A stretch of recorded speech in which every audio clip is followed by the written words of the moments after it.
नमस्कार, देख रहे हैं न्यूज़ 21 और आप सभी के साथ मैं हूं ऋतिका पांडे। रावत भाटा स्थित बनवासी परिषद छात्रावास और आदर्श विद्या मंदिर से सबसे बेहद डराने वाली तस्वीर सामने आई है, जो पूरे प्रशासनिक तंत्र और सफाई व्यवस्था की पोल खोल रही है। यहाँ पिछले 1 महीने से करीब 350 मासूम बच्चे दूषित और कीड़े युक्त पानी पीने पर मजबूर है। हालात इतने ज्यादा गंभीर है कि बच्चों के पेट में दर्द हो रही है, उल्टी हो रही है, दस्त और डायरिया के लक्षण दिखने लग गए हैं। लेकिन शिकायतों के बावजूद जिम्मेदार कुंभकर्णीय नींद सो रहे हैं। जानकारी के अनुसार शारबुजा क्षेत्र में स्थित इन परिसरों के आसपास जल निकासी और नालियों का अभाव है। पूरी बस्ती का सीवरेज और गंदा पानी एकत्रित होकर विद्यालय और छात्रावास के बोरिंग तक पहुंच रहा है। बच्चे इसी गंदे पानी से नहाने, ब्रश करने और यहाँ तक कि भोजन बनाने पर मजबूर है। छात्रावास स्टाफ का कहना है कि उन्होंने कई बार प्रशासन और जनप्रतिनिधियों को अवगत कराया है, लेकिन आज तक कोई समाधान नहीं हुआ है। और हैरानी की बात तो देख लीजिए कि पिछले वर्ष मंडेसरा ग्राम पंचायत में दूषित पानी के कारण कई लोगों की मौत भी हो गई थी। उस समय प्रशासन ने बड़े दावे किए थे, लेकिन ताजा हालात बताते हैं कि पुराने हादसों से कोई उनको सबक नहीं मिला। आदिवासी समाज के उत्थान के दावे करने वाला सिस्टम आज इन आदिवासी छात्रों को बीमारी के दलदल में ढकेल रहा है। क्षेत्रवासियों और अभिभावकों में भारी आक्रोश है। लोग सवाल पूछ रहे हैं कि क्या इन बच्चों की जान की कोई कीमत नहीं है? क्या प्रशासन किसी बड़े हादसे या मौत का इंतजार कर रहा है? यदि समय रहते सीवरेज लाइन और शुद्ध पेयजल की व्यवस्था नहीं की गई तो यहाँ की स्थिति नियंत्रण से बाहर हो सकती है। रावत भाटा से मदन मीणा की स्पेशल ग्राउंड रिपोर्ट देख रहे हैं आप। वैसे अब मेरे विद्यालय में तो क्या है कि मैंने सामने नाली बनवा दी। अभी 1-2 महीने पहले प्लांट के द्वारा रोड बनाया गया और बोला गया कि नालियाँ बनाई जाएगी। तो उन्होंने रोड तो कंप्लीट कर दिया और नालियाँ उन्होंने बीच आधे रास्ते तक बनाई और आधे रास्ते तक छोड़ दी और जो कच्ची नालियाँ बना दी उन्होंने।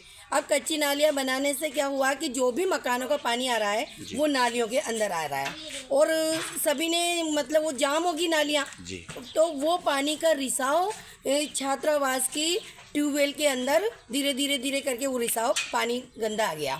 अब यहाँ के बच्चे उस पानी को तो न तो पी पा रहे हैं, न नहा पा रहे हैं, न कोई बर्तन साफ कर पा रहे हैं, न खाना बनाने के लिए वो काम आ रहा है। यानी कि ये पानी किसी भी काम का नहीं है और हमारे भी लगता है कि 2-4 दिनों में वो गंदा पानी आ जाएगा। मेरे भी स्कूल में 250 बच्चे पढ़ते हैं।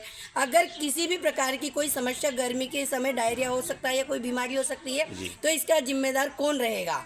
अगर अभिभावक इस बात का जवाब मांगते हैं तो प्रशासन को इसका जवाब देना होगा। इसलिए आप लोगों से अनुरोध है कि जो भी प्रशासन इस बात को सुन रहा है, कृपया जल्दी से जल्दी कार्रवाई करे, वरना इन बच्चों का भविष्य खराब हो सकता है, कोई भी बीमारी इनको लग सकती है। इसलिए इस कार्य को जल्दी से पूर्ण। छात्रावास की ट्यूबवेल के अंदर धीरे करके वो रिसाव पानी गंदा आ गया। अब यहाँ के बच्चे उस पानी को तो न तो पी पा रहे हैं, न नहा पा रहे हैं, न कोई बर्तन साफ कर पा रहे हैं, न खाना बनाने के लिए वो काम आ रहा है। यानी कि ये पानी किसी भी काम का नहीं है और हमारे भी लगता है कि 2-4 दिनों में वो गंदा पानी आ जाएगा। मेरे भी स्कूल में 250 बच्चे पढ़ते हैं।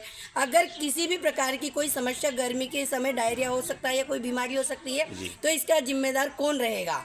अगर अभिभावक इस बात का जवाब, जिसने नालियाँ बनाई है वो आधा काम छोड़ के चला गया, उसने कार्य पूरा नहीं किया। इन गंदी नालियों को लगभग कितने टाइम हो गया? कम से कम 4-5 महीने हो गए। हम परेशान हो रहे हैं। सारा गंदा पानी लेटरिंगों का इन नालियों में आ रहा है। वो लेटरिन का पानी ट्यूबवेल के अंदर जा रहा है। अब बताओ उसको पानी को बच्चे कैसे पिएंगे? जी, धन्यवाद। जी मैं यहाँ पर राजस्थान वनवासी कल्याण परिषद द्वारा संचालित बप्पारावाला आश्रम छात्रावास में छात्रावास प्रमुख की जिम्मेदारी मेरे पास है। जी। तो यहाँ पे विगत 15-20 दिनों से लगभग पानी की बहुत ज़्यादा समस्या आ रही है। इसमें हॉस्टल के सामने गवर्नमेंट की बोरवेल है, उसमें गंदा पानी जाने की वजह से हमारी बोरवेल में गंदा पानी आ रहा है। तो उसकी हमने कई बार शिकायत भी करी है, पर प्रशासन द्वारा कोई उस पर एक्शन नहीं लिया जा रहा है। इसी के साथ बच्चे अगर बीमार होते हैं तो इसमें फिर किसकी जिम्मेदारी रहेगी? और पानी की व्यवस्था क्या कर रखी है वर्तमान में? पानी की व्यवस्था वर्तमान में हम बाहर, या तो पास में एक विद्यालय है आदर्श विद्या मंदिर, उससे लेते हैं, नहीं तो एक पास में और बोरवेल चलती है, वहाँ से लेके आ रहे हैं। तो पानी की बहुत ज़्यादा समस्या आ रही है हमारे को। धन्यवाद। तो क्या नाम है आपका? विक्रम सिंह भील। विक्रम जी, ये पानी वगैरह जो गंदगी है, क्या मामला है, कुछ बताइए। मैं वनवासी कल्याण परिषद का छात्रावास है, बप्पारावाला आश्रम छात्रावास। यहाँ पे मेरे पास आश्रम प्रमुख की जिम्मेदारी है। यहाँ पे विगत 15-20 दिनों से लगभग पानी की बहुत ज़्यादा समस्या आ रही है। इसमें हॉस्टल के सामने गवर्नमेंट की बोरवेल है जी। उसमें गंदा पानी जाने की वजह से हमारी बोरवेल में गंदा पानी आ रहा है। तो उसकी हमने कई बार शिकायत भी करी है पर प्रशासन द्वारा कोई उस पर एक्शन नहीं लिया जा रहा है। इसी के साथ बच्चे अगर बीमार होते हैं तो इसमें फिर किसकी जिम्मेदारी रहेगी? और रुकने के बाद में जो हमारी बोरवेल है उसमें रिसाव हो रहा है पानी। रिसाव होने के बाद में ट्यूबवेल में गंदा पानी आ रहा है। गंदा पानी आने के कारण बच्चे बीमार हो रहे हैं, जैसे किसी का पेट दर्द कर रहा है, उल्टियाँ भी हो रही है। और आज भी समस्या आई, सुबह एक बच्चे का पेट दर्द कर रहा था, जो टेस्ट है उसको दवाई दे के भेजा है। अभी तक लगभग कितने बच्चे बीमार हुए हैं आपके? अभी लगभग 4-5 बच्चे बीमार हुए हैं, जिसमें 2 को घर भेजा है और इलाज भी करवाया है हॉस्पिटल में। आप क्या करते हैं छात्रावास में? मैं विद्यार्थी हूँ और विद्यार्थी विस्तारक की जिम्मेदारी है मेरे छात्रावास की। धन्यवाद। ज़्यादा दिक्कत आ रही है, नालियाँ बनी नहीं है, नालियों में बहुत दिक्कत है। छात्रावास में पानी जा रहा है, स्कूल में पानी जा रहा है, बहुत ज़्यादा समस्या आ रही है। गंदगी डेली रहती है यहाँ पे। कहीं शिकायत नहीं करी आप लोगों ने? शिकायत बोला है, मैडम को बोला है, मैडम ने आगे शिकायत करी है, दर्ज करवाई है। सफाई कर्मचारी वाला कोई आते नहीं आता यहाँ पे? सफाई कर्मचारी तो नहीं आते हैं जी। क्या नाम है आपका? आशीष। धन्यवाद।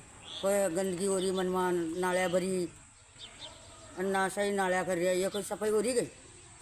आपने शिकायत नहीं करी कहीं पे? अब हम आगे शिकायत करा तो सुना है क्या? कोई नहीं सुना। चलो ठीक है।